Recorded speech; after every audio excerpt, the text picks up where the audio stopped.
Week 1 of Eagles OTAs had some intriguing highlights and really big headlines, but with Week 2 about to begin, key starters are already feeling the pressure to perform after some new faces turned up the heat this past week. Corner, linebacker, and other crucial positions face some big tests coming up this week. I'm Thomas Mott. This is the Thomas Mott Show.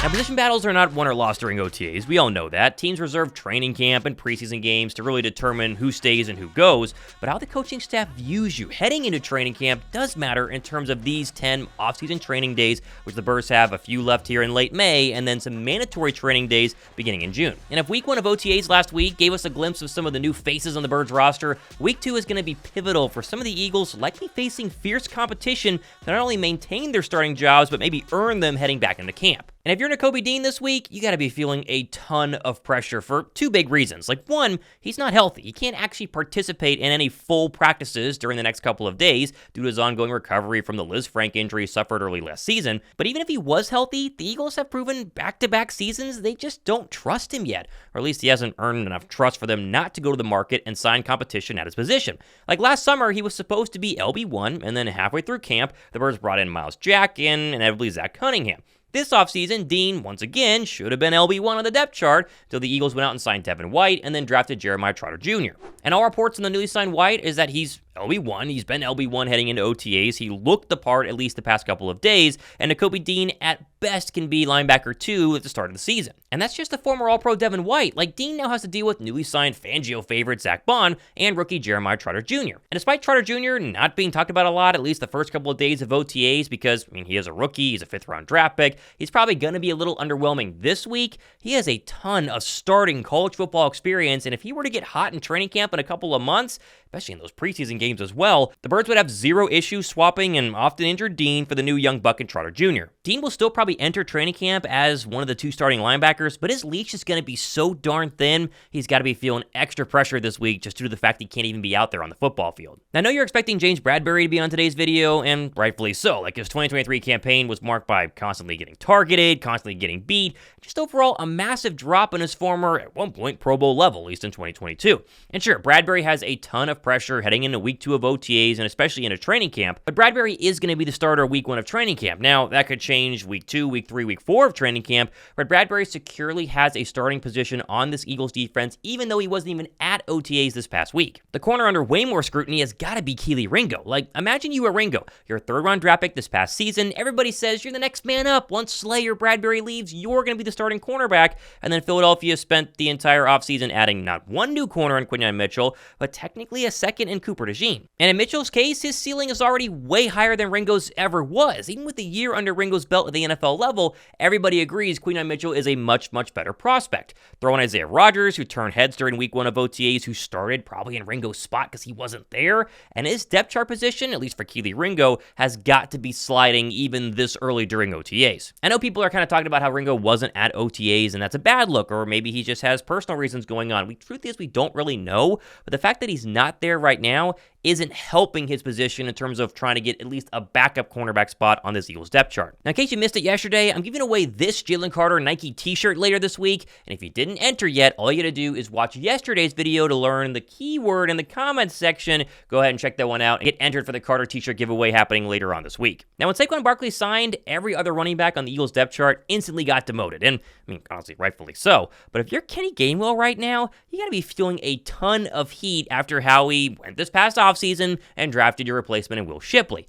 Remember, Gainwell was supposed to split carries at minimum with DeAndre Swift last year, but that never really happened. And now there's a touchdown machine from Clemson who has nothing to lose this offseason and is going to get to learn under Saquon Barkley to possibly take your job as RB2. And while it doesn't really matter if Gainwell's RB2 or RB3, the fact that Kenny Gainwell was drafted to really be a starting running back on this roster, like, eventually you're going to get your time to shine. They get rid of DeAndre Swift, and then this offseason it's like, oh, Gainwell's your only true running back, and then they get Saquon Barkley, and then they draft Will Shipley. Gainwell's spot on this Eagles roster, it might be guaranteed, but it's not guaranteed to give him a lot of touches. Shipley's another one of these Clemson players who has a ton of starting experience at the college football level and a ton of production. Like Jeremiah Trotter Jr., Will Shipley has so many instances of big games where he can look back and go, I feel comfortable in this position as being a starting running back at the next level. And plus, the pressure to be an instant starter because Saquon Barkley is already there truly isn't as high pressure that Will Shipley might even fold under the pressure during training camp. He can just waltz right into week 2 of OTAs, show off a little bit, and then enter training camp with house money, whereas Gainwell has got to be feeling a lot more pressure than he did this past season. Now, I do think adding Britton Covey to this list is fair, not because I think he's going to get cut or anything,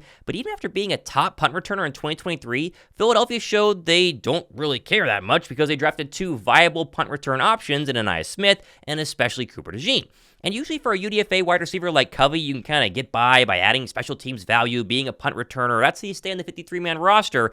But with DeJean lurking as a second-round draft pick who has a ton of kick returning and punt returning experience, Covey's going to need to do a lot more than just return punts, wave his hand for fair catches if he wants to go ahead and compete for a roster spot come start of training camp. They need him to step up. Like, if he wants to actually be wide receiver 3 or 4, 29 catches this past season isn't going to cut it. He needs to have a really strong OTA showing, and especially a strong training camp showing, in order to compete with everyone else so far trying to get that wide receiver 3 spot. And while I think Paris Campbell's probably the leader in the clubhouse, the Eagles have no real ties to Campbell. Like, he can flourish or not. They didn't give him a lot of money. It's not that big of a deal. Covey has slightly more of an investment, even though he's still on a very, very cheap contract, but one slip and his spot at punt returner, and especially as your 3rd, 4th, or 5th wide receiver, could very much be in jeopardy. Now, Reed Blankenship is obviously an honorable mention, but what competition does he really face this week or even during training camp? Like, Sidney Brown is nowhere near ready to be back from his ACL. He's not going to be a 100% participant, especially this week of OTAs, but not even week 1 of training camp. And Philadelphia hasn't really tried Cooper DeJean out at safety yet. They don't want to throw too many things at him. He's played a very little bit during week 1 of OTAs, but really, he's been lining up at nickel. And so the idea that Blankenship could face more pressure later on during camp is true, but his starting spot heading into week 2 of OTAs is very, very safe, especially alongside C.J. Gardner-Johnson.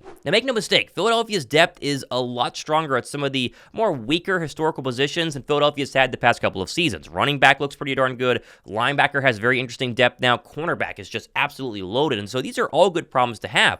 But if you're any of these players that I mentioned, whether you're Bradberry or you're Ringo or you're especially Nakobe Dean or Britton Covey, week 2 of OTAs is not just another kind of warm-up, slow walk-through practice to kind of just, check the boxes before training camp. You've got to extremely and really lock in over the next couple of days and make sure that you look as strong as you possibly can. That way you can at least start training camp on the right side of things, and if you lose your job, well, you lose your job to a better player. And we have plenty more stuff happening the next couple of days and weeks, including week 2 of OTAs. They officially start tomorrow back in the NovaCare complex. Full coverage of that and a whole bunch more. I'm Thomas Mott. This has been the Thomas Mott Show.